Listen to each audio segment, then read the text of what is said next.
When in 1967 I first became interested in trying out group therapy and I work with addicts, I was referred to a very high profile local psychologist. The guy was amazing, still is amazing now in his late 80s. He sold thousands of books, thousands of tapes.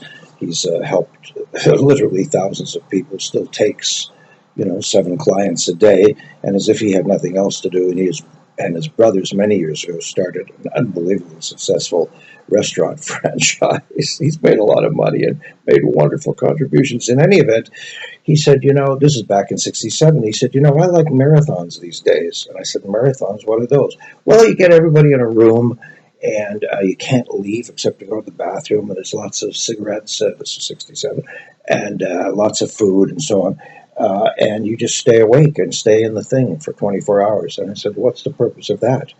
I was 24. And he said, well, what happens is after about 8 hours, all the masks and shams and masquerades drop and you get in touch with the real person. I said, okay, la la, let's do it.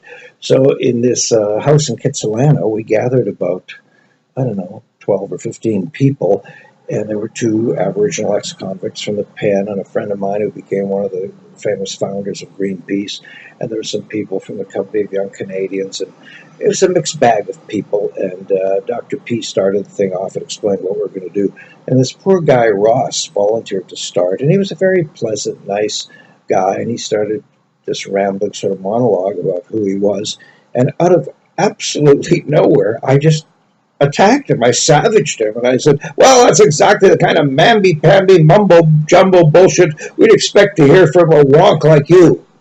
Whoa, where did all this rage come from? Well, it only took another 20 or 30 years to find out. At one point, chicken and fries were flying around the room. 2 guys almost got into a knife fight in the hallway. Many people shed like Niagaras of tears. All of us were laughing till we were sore, and at the end, we were all we just couldn't stop loving each other and hugging each other, and we all felt that we'd just been on an acid trip without acid. Over the years, I've now conducted, believe it or not, I don't even believe it, but it's true, way more than 10,000 groups. It's, I think, getting close to 11,000 groups. And Dr. P has done a lot of work, of course, and he says that to this day, that is the most mad, powerful, crazy group he's ever been involved in. PICKLE. Group therapy is not coffee or beer conversation. It's a very serious dialogue about your soul. So proceed with daring and caution, but proceed. You really should try it. It's wonderful.